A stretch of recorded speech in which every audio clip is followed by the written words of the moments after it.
वो घर से अपनी रोटी को रुमाल के अंदर बांध के लेके आता है, और उसके साथ क्या होता है पता है? अचार होता है। जिस दिन किसान ने मना कर दिया ना, अपनी फसल को नहीं बेच रहा, अपनी सब्जियों को नहीं बेच रहा, उस दिन यकीन मानिए खाना नहीं बचेगा खाने को। असली हिंदुस्तान बसता है हमारी मंडियों में। आप सुबह सुबह किसी सब्जी मंडी में जाके देखो, आपको मजा आएगा वहां पर। Hello and good evening everyone, मेरा नाम राजन है। मैं एक मार्केटिंग और ब्रांडिंग एक्सपर्ट हूं, और डिस्कस के 41st एपिसोड में आप सभी का स्वागत है। क्या आपने हिंदुस्तान को देखा है? सभी लोग बोलेंगे हाँ देखा है, घूमने गए हैं, देश के अलग अलग हिस्सों में घूमने गए हैं, काफी सारी चीजें देखी हैं, है ना? परंतु क्या आपने हमारे देश के किसानों का हाल जानने की कोशिश की है? किसान बेचारा क्यों मजबूर हो जाता है अपनी फसल को सड़क पर फेंकने के लिए? ये वीडियो चुभती है जब मैं न्यूज में देखता हूं कि काफी सारे किसानों को मैंने देखा जो कि प्याज को रोड पर फेंक देते हैं, क्योंकि उन्हें बहुत ही कम मूल्य मिलता है, मंडियों में बहुत ही कम मूल्य दिया जाता है उनको। टमाटर को सड़कों पे फेंक देते हैं, आम को सड़कों पे फेंक देते हैं, आलू को फेंक देते हैं, काफी सारी अपनी फसल को उगा के फेंक देते हैं। पता है क्यों फेंकते हैं? उन्हें कोई शौक नहीं होता। अपनी फसल को कट करके खेत में से उसको एक ट्रैक्टर ट्रॉली में लेकर के मंडियों तक जाते हैं, और मंडियों तक काफी दिनों तक उनको वेट करना पड़ता है। शायद बहुत सारे लोगों को यह बात नहीं पता होगी, परंतु ऐसा नहीं होता कि जैसे ही मंडियों में वो लोग अपने फसल को लेकर गए और वो तुरंत सेल हो जाती। नहीं, कई बार उनको 2 दिन 3 दिन 4 दिन तक वेट करना पड़ता है, और फिर पता लगा जब उनका नंबर आया, सेलिंग करने की उनकी बारी आई, उस टाइम पे पता लगा कि रेट ऐसा मिलता है जिसकी वजह से वो मजबूर हो जाते हैं बेचारे। इनको बहुत बार तो ऐसा होता है कि अपने गांव से शहर तक जहां पर भी मंडी होती है वहां तक जो भी इनका ट्रैक्टर का या ट्रक का जितना भी खर्चा होता है, क्योंकि सभी किसानों के पास ट्रैक्टर और ट्रक नहीं होते, वो क्या है रेंट पे लेते हैं। तो जितने की फसल बिकती है ना, आप जान के हैरान हो जाओगे कि उसका लाने ले जाने का खर्चा ही उससे ज्यादा हो जाता है जितने की फसल बिकती है। एग्जाम्पल के लिए, अगर फसल लेके जाने में अपने गांव से उस किसान को 1000 रुपए का खर्चा आया, हालांकि आता नहीं 1000 रुपए के, जस्ट एक एग्जाम्पल के लिए, अगर 1000 रुपए का खर्चा आया जो कि उसने गाड़ी वाले को किराया पे किया, तो उसकी फसल कई बार 600 या 700 रुपए की बिकती है। शॉकिंग है ना? बहुत ही दुखदाई है ये। हमारे देश के काफी हिस्सों में ऐसी चीजें होती रही हैं।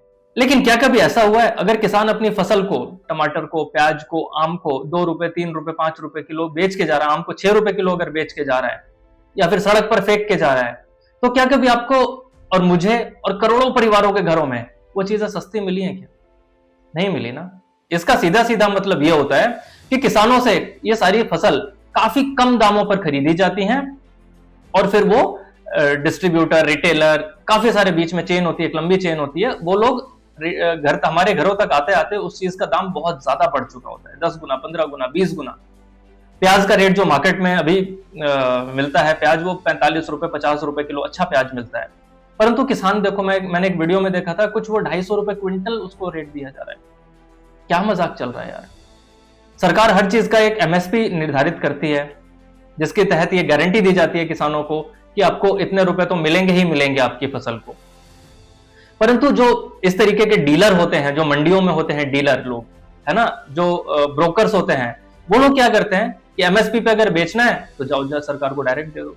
इस तरीके से बात करते हैं वो लोग। बहुत बार ऐसा देखा गया है। किसान के पास फिर क्या चारा बचता है बेचारे के पास? फसल को फेंक के जाने का, या फिर वो कौड़ियों के भाव दे के जाने का। बहुत ही दर्दनाक है ये, बहुत ही दर्दनाक है।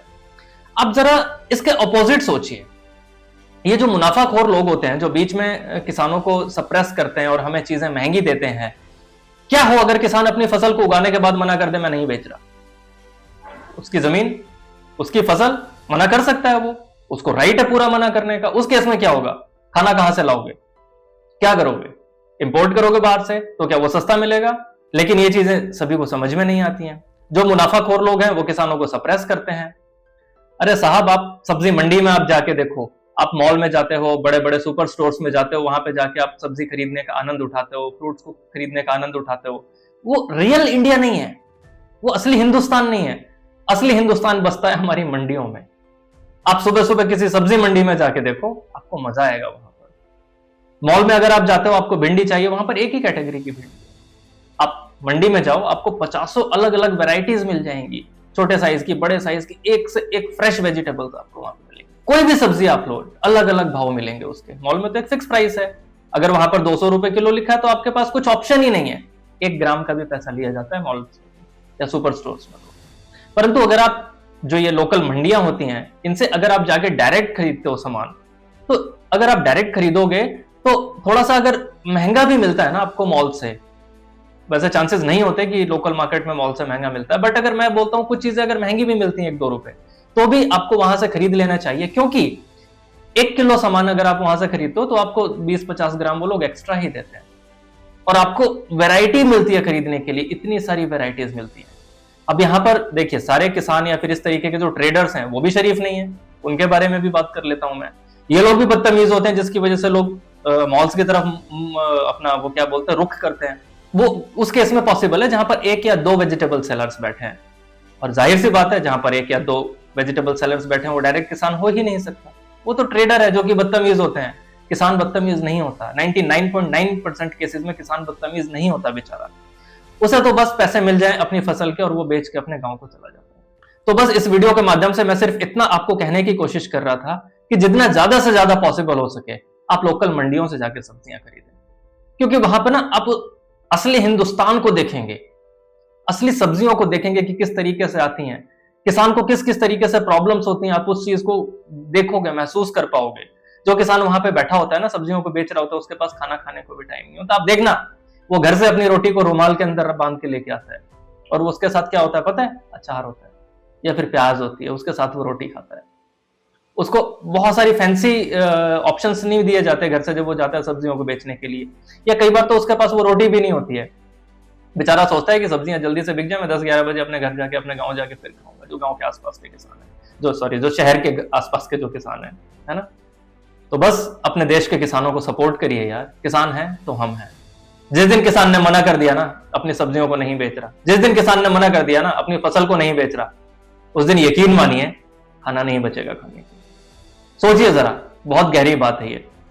सरकार तो मूल्य निर्धारित कर देती है एमएसपी, लेकिन उसका पालन कितना होता है? बहुत सारी मंडीज में पालन नहीं होता, या फिर उसका पालन होता भी है तो जो बहुत बड़े बड़े रॉयल किसान होते हैं वो लोग उसका फायदा उठा जाते हैं। छोटा किसान बेचारा हमेशा मारा जाता है, 99% केसेस में छोटा किसान मारा जाता है। बस सपोर्ट करिए यार छोटे किसानों को, उनसे चीजें खरीदिए। इस वीडियो के माध्यम से मैं सिर्फ यही बात आपसे बताना चाहता था। कल एक नए टॉपिक में आपसे मिलता हूं। शुभ रात्रि, बाय बाय। और हाँ यार, प्लीज चैनल को सब्सक्राइब कर दो, वीडियो को लाइक कर दो, कमेंट कर दो, शेयर कर दो, और इस वीडियो को ज्यादा से ज्यादा किसानों तक पहुंचा दो यार, ताकि उनको ऐसा तो फील हो कि मैं कम से कम किसानों के हित में तो बोल रहा हूं, है ना। शुभ रात्रि, बाय बाय।